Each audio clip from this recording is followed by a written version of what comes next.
G'day guys, I'm Nick Hill from Canine Care. In this video we're talking about puppy biting. We're going to look at why puppies bite, how they're going to learn not to bite, and how much or how little time you have to teach them. Meet Shanty and meet Bogsy. Nipping and biting is one of the things that frustrates most new owners the most. If you want to find out how to stop this and teach your dogs to do the right thing, stick around. I've been a professional trainer since 2010 and I've helped thousands of people build better relationships with their puppies based on mutual trust and understanding. When you have a new puppy, you have a ton of things to do all at the same time. It's a bit like juggling. You've got toilet training, you've got nipping and biting, you've got chew toy training, you've got social etiquette training, you've got basic obedience training, but the problem is you can't afford to drop any of the balls. So why do puppies bite? Puppies are mammals just like us, and just like infant children, they put everything in their mouths as part of exploring their world. The only problem is, with a puppy, even though they have a small jaw and underdeveloped muscles, their teeth are razor sharp, and this presents a problem not just for everyday people, but especially if you're a child or if you're an older person.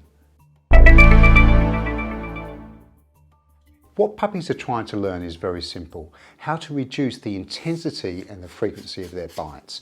And they learn this through feedback from us. The process is called bite inhibition, and it's very important to teach puppies this when they're young. If you leave it too long, like past 4 to 6 months, you're going to have problems. So start this process very early in life. To learn good bite inhibition, puppies need good, consistent and quick feedback.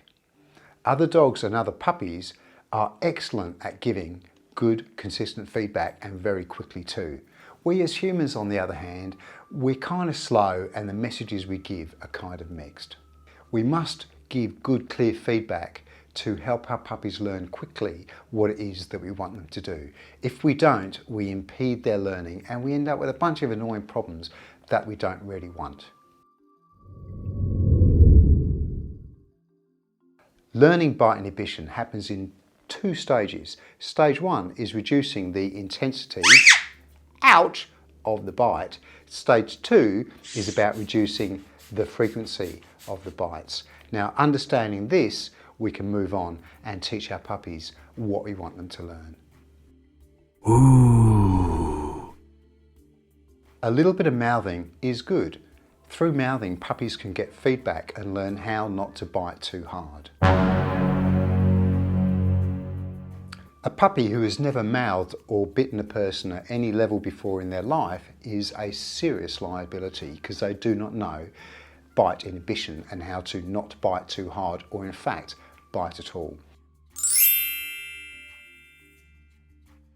The big picture of what we're trying to teach our pups here is that at no point are any parts of our body allowed to be touched with their teeth or their mouths. That goes for our fingers, that goes for our hands, that goes for our clothing, our hair.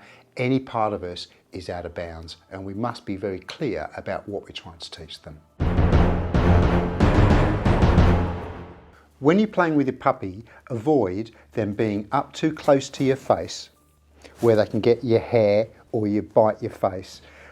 Avoid when they're too excited, and avoid them when they're overtired. These are not good times to teach your dog bite inhibition.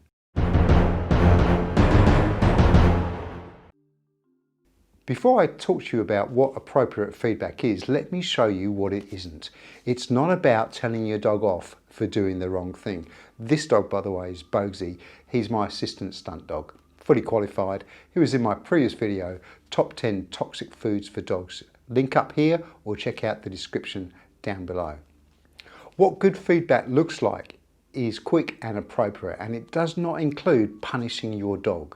And that also includes not hitting them, ow, ow, over the head with a rolled up newspaper, banging them on the muzzle with your hand or the same rolled up newspaper, ow, ow, ow. And it certainly does not include spraying them in the face with a bottle of water. Did I shoot 5 or did I shoot 6? I only shot 5. Doing these sorts of things with your dog will only destroy their level of trust in you. So avoid these things. Giving good feedback is essential. Dogs give great feedback to other dogs. They're super quick, and this is really what puppies need, good consistent feedback. Now, here's a top tip. When you're playing with your puppy, always have a soft toy in your hand. So as they follow that toy around, they're much more likely to grab that toy than your hand. If they do bite your hand, it's really important that you give them some feedback. When they bite you, you go, ouch! Don't yelp like a puppy, you're a human. If they bite you, you go, ouch! And then you move your hands away from them, because dogs will chase running hands really quickly. They love them. It's like a red rag to a bull. Stay, Bogsy, stay. When you're playing with them, if they do happen to bite you too hard, ow! Your best option is to get up and leave.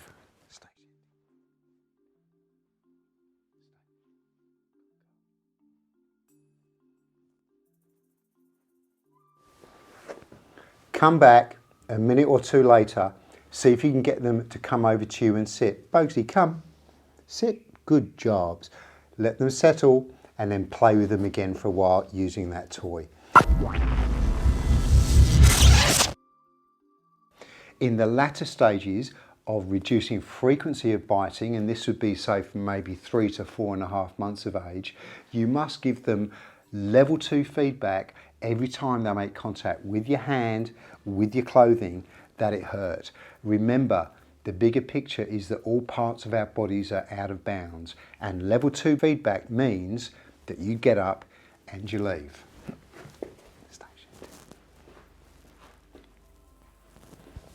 Good. That gives the clearest message to your puppy. They're always left wondering why you left, and think about the last thing that they did. If you found this video useful, guys, please like and subscribe to my channel to find out when new videos are coming out.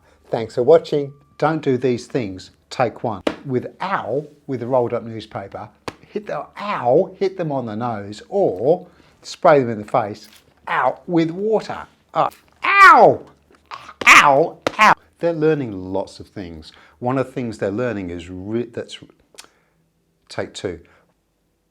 And I forgot lines. Ow!